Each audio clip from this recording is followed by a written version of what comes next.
मेरा नाम है आशुतोष। आप देख रहे हैं कंप्यूटर्स अड्डा का ऑफिशियल यूट्यूब चैनल। दोस्तों, आज का मेरा टॉपिक है आर्टिफिशियल इंटेलिजेंस। आप लोग हर जगह ये वर्ड सुनते होंगे, तो इसलिए मैंने एक शॉर्ट वीडियो बनाया है इसके ऊपर। तो आप लोगों से ये गुजारिश है कि इस वीडियो को ज़रूर पूरा देखिएगा। तो दोस्तों, चलिए जानते हैं आर्टिफिशियल इंटेलिजेंस होता क्या है।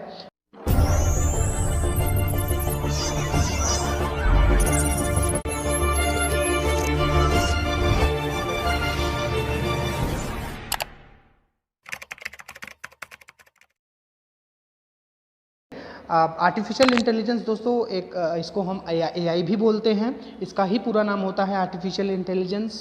ठीक है, यह एक ऐसा सिमुलेशन होता है, ठीक है, जिसमें क्या होता है, इंसानी इंटेलिजेंस सिखाया जाता है मशीनों को एक ह्यूमन इंटेलिजेंस के बारे में शिक्षा दी जाती है। उनके दिमाग में इस तरह से प्रोग्रामिंग की जाती है कि वो इंसानों की तरह काम कर सकें, और ये खास करके कंप्यूटर सिस्टम में ही किया जाता है।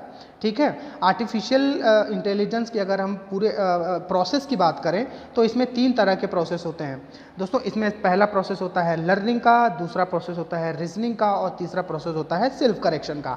ये कहीं ना कहीं ये पूरे जो प्रोसेस हैं वो एक इंसानी फितरत से ही लिए गए हैं, क्योंकि हम किसी भी सिचुएशन के हिसाब से अगर कोई परिणाम सोचते हैं तो उसमें कहीं ना कहीं पहले हम सीखते हैं कि प्रॉब्लम है क्या, उसके हिसाब से फिर हमको निर्णय क्या लेना है, उसके हिसाब से फिर अगर निर्णय को लेते समय हमें कोई गलती हो जाती है तो हम उसमें सुधार भी करते हैं। तो यही पूरी प्रक्रिया एक आर्टिफिशियल इंटेलिजेंस के माध्यम से हमने जो है कंप्यूटर को आजकल के उसमें जो साइंटिस्ट हैं उसको वो सिखा रहे हैं, और उसका एक इंसान की तरह से उसको काम में लिया जा रहा है। तो चलिए बात कर लेते हैं लर्निंग के बारे में। लर्निंग होता क्या है? आर्टिफिशियल इंटेलिजेंस का पहला प्रोसेस है लर्निंग। इसमें मशीनों के दिमाग में इंफॉर्मेशन डाल दी जाती है, ठीक है, और कुछ रूल्स भी उन्हें सिखाए जाते हैं जिससे वो उस रूल का पालन करके दिए गए कार्य को पूरा करें। ठीक है, मतलब कि उन्हें कुछ प्रोग्राम्स होते हैं, कुछ इंफॉर्मेशन होती है जो उनमें फीड कर दी जाती है, और वो उसी इंफॉर्मेशन, उसी डेटाबेस के आधार पर ही काम करते हैं। दूसरा होता है रीजनिंग दोस्तों क्या होता है, इसके अंतर्गत अगर हम बात करें तो मशीनों को ये इंस्ट्रक्ट किया जाता है, ये निर्देश दिया जाता है कि वो उस बनाए गए नियम का पालन करें, और पालन करने के साथ साथ खुद में भी वो एक डिफिनिट कंक्लूजन तैयार कर सकें उस चीज़ का। मतलब कि अगर किसी चीज़ का निर्णय अगर हम कोई लेते हैं तो उसका कहीं ना कहीं एक मोटो होता है कि हम इस उद्देश्य के लिए ही ये डिसीजन मैंने लिया है या हम ले रहे हैं। तो उसी लिए वो रीजनिंग का खुद का इस्तेमाल करके कि अगर ये डिसीजन मुझे लेना है तो ये डिसीजन इसलिए लेना है कि उसको कोई स्पेसिफिक परिणाम की ज़रूरत होती है, स्पेसिफिक कोई एम होता है, तो इसीलिए रीजनिंग भी उसका एक प्रोसेस होता है। सेल्फ करेक्शन क्या होता है कि अगर वो कोई काम रोबोटिक्स, एआई बेसिकली रोबोटिक्स को ही बोलते हैं, कोई काम वो अगर कर रहा है, अगर उसमें गलती हो गई, जिस तरह हम इंसान कोई काम करते हैं और उसमें हमारे साथ कोई गलती हो जाती है तो हम खुद में ही उसका सुधार करके और आगे इम्प्रूवमेंट करके आगे बढ़ जाता है। उसी तरह आर्टिफिशियल इंटेलिजेंस को भी ये चीज़ें सिखाई जा रही हैं, ठीक है, कि कैसे वो सिचुएशन के साथ भी अगर कुछ गलतियाँ होती हैं उससे, तो वो तुरंत उसको करेक्ट करके वहाँ पे इम्प्रूवमेंट कर ले। ठीक है, और चलिए आगे जानते हैं आर्टिफिशियल इंटेलिजेंस की मेन जो एप्लीकेशन होती हैं, मेन अनुप्रयोग क्या है। अभी एक्सपर्ट सिस्टम तैयार करना, इंसानों की तरह जो एक सिस्टम, अगर आप कहीं भी कोई भी सिस्टम की बात करें तो वो पूरा का पूरा सिस्टम पूरे इंसानों से ही चल रहा है। तो एआई में क्या है कि वो पूरा सिस्टम जो आज इंसान उस पर पोजीशन है, इंसानों का उस पर हक है, उसको कहीं ना कहीं एआई से रिप्लेस कर दिया जाए। ठीक है, चाहे वो कोई भी क्षेत्र हो। अभी हम लोग आगे समझेंगे स्पीच रिकग्निशन में कि आप जो भी बोलते हैं उसको उसकी पहचान कर सके, ठीक है, और आपको भी इंस्ट्रक्शन दे सके। आपको कोई काम आपने अगर कहा तो इसके हिसाब से आपको रिजल्ट दे सके, और साथ ही साथ मशीन विजन भी इसका एक पार्टिकुलर एप्लीकेशन है। एआई बेसिकली इसको इस प्रकार से बनाया गया है, एआई को इस तरह से बनाया गया है कि वो इंसानों की तरह ही सोच सके कि कैसे इंसानी दिमाग किसी भी प्रॉब्लम को पहले सीखता है। ठीक है, हमारा जो नॉर्मल ह्यूमन बीइंग का दिमाग होता है वो पहले किसी भी इंफॉर्मेशन को पहले सीखता है, फिर उस पर प्रोसेस करता है, और फिर ये डिसाइड करता है कि उसको क्या उचित निर्णय लेना होगा इस प्रॉब्लम को सॉल्व करने के लिए। ठीक उसी तरह एआई को भी हम ये सारी चीज़ें सिखाते हैं, और ये भी इस तरह ही कहीं ना कहीं काम कर रही है। उसी प्रकार आर्टिफिशियल इंटेलिजेंस में मशीनों को इंसानी दिमाग की सारी विशेषताएँ दी गई हैं जिससे वो बेहतर काम कर सके। ठीक है, आगे समझते हैं। आर्टिफिशियल इंटेलिजेंस के बारे में सबसे पहले अगर किसी ने इंट्रोड्यूस किया था तो वो जॉन एमसी कैर्थी थे, जिन्होंने दुनिया को बताया था आर्टिफिशियल इंटेलिजेंस के बारे में। दोस्तों यह एक अमेरिकन कंप्यूटर साइंटिस्ट थे जिन्होंने सबसे पहले टेक्नोलॉजी के बारे में सन 1956 में डर्थमाउथ कॉन्फ्रेंस में बताया था। ठीक है, यह एक कॉन्फ्रेंस हुआ था अमेरिका में, वहाँ पे इन्होंने 1956 में टेक्नोलॉजी को इंट्रोड्यूस किया था, एआई को। ठीक है, और एआई की मदद से ही रॉ डेटा में पैटर्न को आइडेंटिफाई करना आसान हो गया। अब यहाँ पे थोड़ा सा समझ लेते हैं कि पैटर्न में, रॉ डेटा में पैटर्न को आइडेंटिफाई करना मतलब क्या हो गया। चलिए यहाँ से एक एग्जांपल से समझते हैं कि सपोज करिए एक क्रिमिनल है, एक क्रिमिनल ने कोई अपराध किया हुआ है, उसने कल की डेट में फ़ोन पे किसी से बात कर लिया। ठीक है, तो कल की डेट में उसने फ़ोन पे बात कर लिया, पुलिस ने उसके नंबर को ट्रेस कर लिया, ये तो सारी चीज़ें एक तरफ है। एक दूसरी बात यह है कि उसकी जो वॉइस रिकॉग्निशन थी, ठीक है, उसको मैच किया जाता है जो एक प्रॉपर डेटाबेस होता है इंटरनेट सर्विस प्रोवाइडर का। अगर उसने वोडाफोन का सिम यूज़ किया है तो वोडाफोन का जो सिम यूज़ किया है तो कहीं ना कहीं उनके पास उसकी पूरी इन्फॉर्मेशन होती है। ठीक है, उस पर्टिकुलर क्रिमिनल जो होता है उसका जो वॉइस पैटर्न होता है वो पहले से रिकॉर्ड करके रखा जाता है। यहाँ तक कि हम सारे लोगों का एक डेटाबेस तैयार है जो इंटरनेट सर्विस प्रोवाइडर के पास होता है। कल को अगर हम कोई गलत काम करते हैं तो हमारी आवाज़ को मैच किया जाता है रॉ डेटाबेस में। ठीक है, उसके बाद से जो पैटर्न डेटाबेस में से निकल करके आता है उसके हिसाब से तुरंत चीज़ें मैच कर ली जाती हैं कि अच्छा ये जो है इस स्पेसिफिक लड़के की आवाज़ थी या लड़की की आवाज़ थी। ठीक है, तो इस तरह ही रॉ डेटा में पैटर्न को आइडेंटिफाई करना आसान हो गया है। एक एग्जांपल से और समझते हैं कि अगर सपोज करिए आपके फिंगरप्रिंट जो लिए जाते हैं, कहीं पे भी कोई अपराध होता है वहाँ फिंगरप्रिंट को लिया जाता है। फिंगरप्रिंट जो लिया जाता है वो फिंगरप्रिंट ले करके आजकल जो हम लोग अगर देखें आधार कार्ड जो बना है सबके फिंगर कहीं ना कहीं इनरोल्ड हैं, तो पूरे डेटाबेस में से उस फिंगर को मैच किया जाता है। इस फिंगर को मैच करने का काम एआई ही करता है, क्योंकि एआई के पास पहले से वो सारे फिंगरप्रिंट्स इंस्टॉल करके रखे जाते हैं और जब कोई एक नया मैच करना होता है उसके हिसाब से वो मैच करके उसका नाम, उसकी पूरी डिटेल बता देता है। तो ये एक बहुत ही मेजर यूज़ है आर्टिफिशियल इंटेलिजेंस का। इससे किसी भी काम को बहुत कम समय में किया जा सकता है और इसका निर्णय तुरंत, इसका रिजल्ट तुरंत मिल जाता है।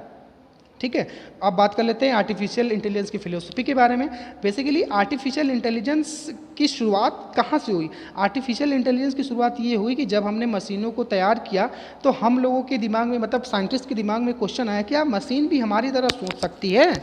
ऐसा क्वेश्चन आने के बाद ही आर्टिफिशियल इंटेलिजेंस को डेवलप करने की शुरुआत हुई और यही एक उद्देश्य था, यही एक एम था कि इंटेलिजेंट मशीन की संरचना की जाए जो इंसानों की तरह बुद्धिमान हो और उसकी तरह ही सोच सके, काम कर सके। एआई के जो मेन एम थे दोस्तों वो क्या है? मैंने आपको पहले बताया, एक्सपर्ट सिस्टम बनाना, कुछ ऐसे सिस्टम बनाना जो इंटेलिजेंट बिहेवियर प्रदर्शन कर सके। ठीक है, इंटेलिजेंट मतलब क्या कि वो जो खुद में ही सीखते हैं, ठीक है, चीज़ों को एक्सप्लेन करते हैं और परिस्थितियों के हिसाब से खुद ही सही निर्णय ले सकते हैं, एडवाइस कर सकते हैं। ये सारे होते हैं एक्सपर्ट सिस्टम। दूसरा होता है ह्यूमन इंटेलिजेंस को मशीन में इम्प्लीमेंट करना, मतलब कि सामान्य मानवीय की जो सोच होती है, जो बुद्धिमत्ता होती है, उसको मशीन में उतार देना। ठीक है, इसी को बोलते हैं ह्यूमन इंटेलिजेंस को मशीन में इम्प्लीमेंट करना। ये सारे जो है एआई के मेन उद्देश्य थे और अभी भी इस पे काम हो रहा है। आर्टिफिशियल इंटेलिजेंस की टाइप के बारे में बात करें तो दोस्तों दो प्रकार के होते हैं ये। एक पहला होता है आपका पहला होता है वीक एआई, दूसरा होता है स्ट्रॉन्ग एआई। दोस्तों जो वीक एआई के बारे में बात करें तो ये वीक एआई को एक नैरो एआई भी कहा जाता है, जिसमें क्या होता है कि इसमें सिस्टम को कुछ लिमिटेड चीज़ें सिखाई जाती हैं ताकि वो कुछ पार्टिकुलर टास्क ही कर पाए। ठीक है, बहुत ज़्यादा टास्क इसको करने के लिए प्रोग्राम नहीं किया जाता है। ठीक है, कुछ ही काम कर पाए। जैसे कि अगर हम बात करें गूगल असिस्टेंट, यह एक क्या है? गूगल असिस्टेंट एक पर्सनल असिस्टेंट होता है जो वर्चुअली काम करता है। आप कोई भी इसको इंस्ट्रक्शन देते हो मोबाइल फ़ोन्स में, ठीक है, चाहे वो सॉन्ग प्ले करना हो, किसी को कॉल करना हो या करना हो कुछ अन्य काम, तो ये आपको करके दे देता है, बट इसकी लिमिटेशन होती है। ठीक है, तो इसीलिए इसको बोलते हैं वीक एआई। अब स्ट्रॉन्ग एआई की बात करें, आजकल सबसे ज़्यादा काम स्ट्रॉन्ग एआई पर ही हो रहा है। इसमें क्या होता है, आर्टिफिशियल इंटेलिजेंस को जनरल आर्टिफिशियल इंटेलिजेंस भी इसको बोलते हैं और इसमें एआई सिस्टम में जनरलाइज मनुष्य की बुद्धिमत्ता की तरह इसको डेवलप किया जाता है, जिससे समय आने पर कोई भी ये डिफ़िकल्ट सा इसको टास्क दिया जाए तो उसको उसको उस पार्टिकुलर प्रॉब्लम के हिसाब से उसका निर्णय ये निकाल सके और उसको प्रॉब्लम को सॉल्व कर सके, ठीक है। और ये स्ट्रॉन्ग एआई को एक मैथमेटिशियन थे एलन टर्निंग द्वारा 1950 में डेवलप किया गया था। इसका भी इस्तेमाल इसे जानने के लिए हुआ था कि क्या कंप्यूटर भी इंसान की तरह सोच सकते हैं। जो एक ओवरऑल आर्टिफिशियल इंटेलिजेंस की बात हुई थी तो वो 1956 में हुई थी, जो मैंने आपको पहले बताया। फिर स्ट्रॉन्ग एआई के बारे में सबसे पहले जो मैथमेटिशियन थे वो 1950 में इसको उन्होंने डेवलप किया था, टर्निंग टेस्ट को, ठीक है। ये अगर एक स्पेसिफिक एआई की बात करें तो 1956 में इंट्रोड्यूस हुआ था, लेकिन सबसे पहले 1950 में एक टर्निंग टेस्ट को इंट्रोड्यूस किया गया था, लेकिन वो एक एआई की शुरुआत थी, उसको नाम पूरी तरह से नहीं दिया गया था, ठीक है। तो ये आपको एक समझने वाली बात है। एआई की एप्लीकेशंस, एआई के जो अनुप्रयोग हैं वो कौन कौन से क्षेत्र में हो रहे हैं, ठीक है। एआई का प्रयोग हेल्थ केयर में भी हो रहा है, ठीक है, बिजनेस में भी हो रहा है, एजुकेशन में भी हो रहा है, हम सभी लोग इसका इस्तेमाल भी कर रहे हैं, फाइनेंस में हो रहा है, लॉ में हो रहा है और मैन्युफैक्चरिंग में हो रहा है। अब दोस्तों आगे बात करते हैं कि एआई, इंटेलिजेंस, आर्टिफिशियल इंटेलिजेंस और हमारा भविष्य क्या है। दोस्तों आपको एक छोटी सी कहानी बताता हूँ, कहानी नहीं बताता हूँ, वो 2017 की एक्चुअली घटना है। फेसबुक में फेसबुक एक डेवलप कर रहा था चैट सिस्टम क्या था कि नॉर्मल ह्यूमन किसी भी कंप्यूटर से अपनी बात कर सकता है, ठीक है। आजकल हम देख रहे हैं ये हर जगह भी हो गया है। जब से लॉकडाउन ये लगा था जो कोविड-19 की वजह से, तो आप कोई भी बड़े बैंक्स हो गए चाहे कोई भी हो गई बड़ी संस्था, जो आप अगर उसको यूज़ कर रहे हैं तो उसमें कस्टमर सर्विस के लिए उन्होंने एक आर्टिफिशियल इंटेलिजेंस चैट बॉक्स दे रखा है, जिसमें आप अपनी समस्या बताते हैं, उसके हिसाब से वो आपको सोल्यूशन प्रदान करता है चैट बॉक्स में। तो ये डेवलपमेंट हो रहा था फेसबुक में। 2017 में हुआ ये कि दो कंप्यूटर ऐसे थे। सबसे पहले जो फेसबुक ने सोचा कि अगर अभी हम मशीनों को इंसान से बात करवा रहे हैं, एक बार टेस्ट ऐसा किया जाए कि मशीनों को मशीन से बात करवाई जाए, ठीक है। और जब ये काम हुआ तो आप यकीन नहीं मानेंगे, ये सफल तो हुआ, इस पे काम भी हो रहा था, पूरी तरह सफल नहीं हुआ था, लेकिन इसमें एक चीज़ ये पाई गई कि दो मशीनें आपस में ही बात करने लगी, ठीक है। वो ये आप फिगर के माध्यम से भी देख सकते हैं। दो मशीनें क्या हुई, आपस में ही बात करने लगी कि मुझसे बड़ा कोई नहीं है, ठीक है। उनका कुछ ऐसा निष्कर्ष था बातों का। मतलब पूरी डिटेल में तो नहीं बता रहा हूँ मैं, तो इस प्रोग्राम को कहीं ना कहीं बंद कर दिया गया। मतलब आप इसको ये चीज़ आपको समझने वाली बात है कि जिस तरह से एआई पे आजकल काम हो रहा है, ठीक है, क्या गारंटी है कि आने वाले समय में ये आर्टिफिशियल इंटेलिजेंस हम ह्यूमन से ज़्यादा नहीं सोच सकती, ठीक है। क्योंकि अभी जिस तरह से इसमें इंस्टॉलेशन किया जा रहा है किसी भी कृत्रिम बुद्धिमत्ता को, ठीक है, तो आने वाले समय में ये तो तय है कि अभी तो हम ये हमारे फ़ायदे के लिए हम इस पे काम कर रहे हैं, लेकिन आप 2030 या 2050 तक आप इसमें देखिएगा कि आर्टिफिशियल इंटेलिजेंस इतनी बढ़ जाएगी कि ये खुद ही मनमानी अपने आप में करने लगेगी, इसकी इतनी ज़्यादा सोचने की क्षमता हो जाएगी, जो कि आजकल हम हॉलीवुड फिल्मों में भी देखते हैं। आर्टिफिशियल इंटेलिजेंस के केस दो ही हो सकते हैं इस तरह, अगर ये मनुष्य से ज़्यादा ये सोचने लगी, ये नॉर्मल इंसानों से ज़्यादा ये किसी भी क्षेत्र में काम करने लगी और उसका अगर इन्होंने गलत फ़ायदा उठाया, ठीक है, अपनी थिंकिंग का, तो पूरे के पूरी जो ह्यूमन जो जाति है वो पूरी तरह से गायब हो जाएगी, ठीक है। मानव पृथ्वी पर रह ही नहीं पाएंगे। और दूसरा केस ये हो सकता है कि अगर इसको फ़ायदे में लिया गया, इसके अंदर अगर फीलिंग डाल दी गई, फीलिंग की वजह से ही हम कोई भी आज भी अगर गलत काम जो होते हैं वो उसके अंदर फीलिंग्स नहीं होती तभी वो गलत काम करता है, जिसके अंदर फीलिंग्स होती है वो गलत काम नहीं कर पाता है, कोई भी क्रिमिनल एक्टिविटीज़ नहीं करता है।